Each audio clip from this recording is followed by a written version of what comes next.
जम्मू कश्मीर गांदरबल आतंकी हमले की एनआईए जांच शुरू। आतंकी हमले वाली जगह एनआईए की टीम ने जांच की। आतंकी हमले में 7 लोगों की मौत। जम्मू कश्मीर के गांदरबल में सुरक्षा बल ने इलाके की घेराबंदी शुरू कर दी है। हमले की जिम्मेदारी आतंकी संगठन टीआरएफ ने ली है। गांदरबल में हुए आतंकी हमले के बाद जम्मू और कश्मीर में तैनात अर्धसैनिक बलों को हाई अलर्ट पर रहने के दिशा निर्देश। गृह सचिव ने काउंटर ऑपरेशन की जानकारी डीजीपी से ली। गांदरबल में हुए आतंकी हमले के पीछे पाकिस्तान कहा। सूत्रों के मुताबिक पाकिस्तान में बैठा टीआरएफ का सरगना शेख सज्जाद गुल ने इस हमले की जिम्मेदारी ली है। हमले का मास्टरमाइंड बताया जा रहा है। गांदरबल हमले में घायल हुए लोगों से मिले उपराज्यपाल मनोज सिन्हा। अस्पताल जाकर उपराज्यपाल ने घायलों का हालचाल जाना। गांदरबल आतंकी हमले पर बोले उपराज्यपाल, घृणित कृत्य के पीछे जो भी लोग हैं उन्हें बख्शा नहीं जाएगा। गांदरबल आतंकी हमले पर फारूक अब्दुल्ला ने पाकिस्तान पर बोला हमला। कहा भारत से दोस्ती करनी है तो पाकिस्तान को यह बंद करना होगा। कश्मीर पाकिस्तान नहीं बनेगा। आतंकी हमले में मारे गए परिजनों का रो रो कर बुरा हाल है। हमले में बडगाम के डॉक्टर शहनवाज मीर, कठुआ के शशि, गुरदासपुर के गुरमीत सिंह समेत 7 लोगों की मौत हुई है। गांदरबल हमले को लेकर बोले मुख्यमंत्री उमर अब्दुल्ला, आतंकी हमले से बेहद दुखी हूं। घायलों के जल्द स्वस्थ होने की कामना करता हूं। आतंकी हमले पर बोले गृह मंत्री अमित शाह, अपराध में शामिल लोगों को हमारे सुरक्षा बलों से कड़ी प्रतिक्रिया का सामना करना पड़ेगा। बीजेपी नेता कविंद्र गुप्ता ने पाकिस्तान पर साधा निशाना। कहा आतंकवाद फिर से सिर उठाने की कोशिश कर रहा है, इसे सुरक्षा बल खत्म करेंगे।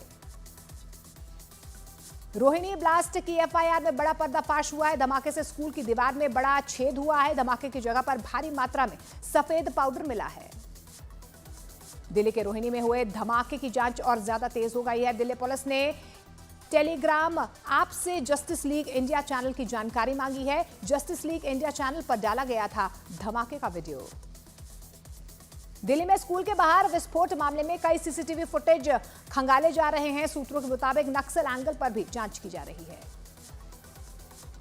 बम विस्फोट की जांच के दौरान दिल्ली पुलिस को मिला सुराग। सूत्रों के मुताबिक धमाके वाली जगह से जब्त पाउडर में 3 केमिकल मिले हैं।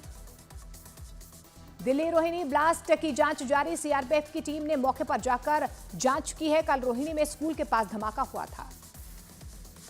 दिल्ली में धमाके के मामले पर उपराज्यपाल वीके सक्सेना का बयान। कहा धमाकों की मल्टी एजेंसी कर रही है जांच, दोषियों को सख्त सजा दी जाएगी।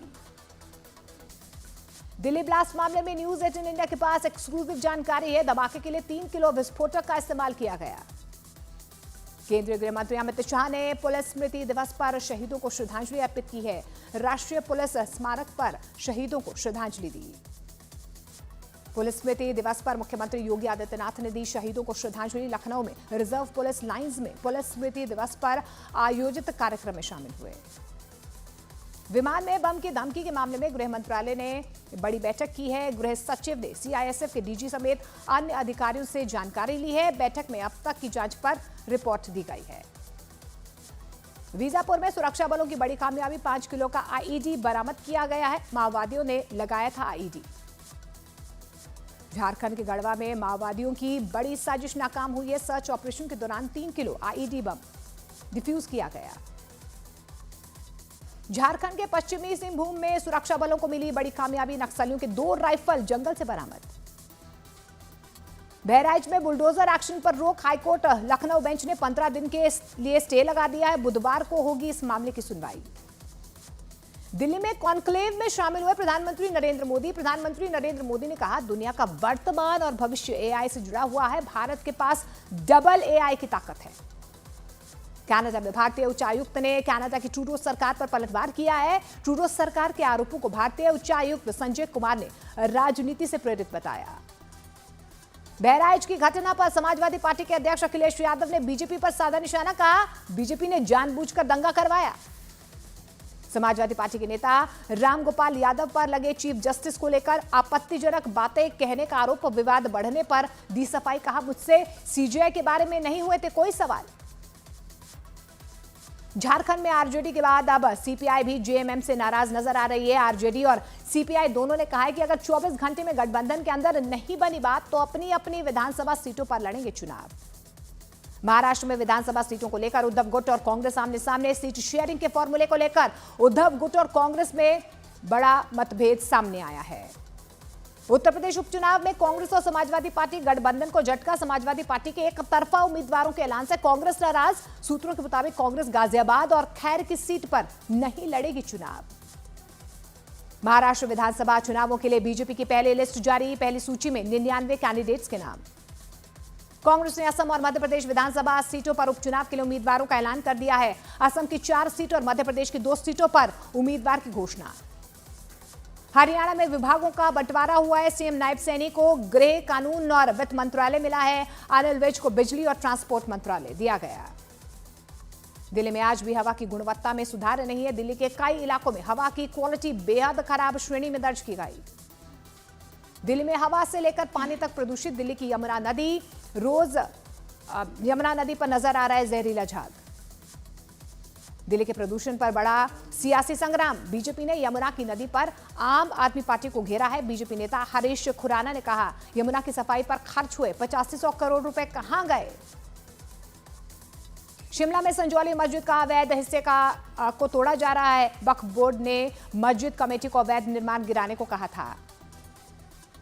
उत्तराखंड के लाल कुआं से मुंबई के लिए सुपर फास्ट ट्रेन शुरू की गई है। मुख्यमंत्री पुष्कर सिंह धामी ने दिखाई हरी झंडी।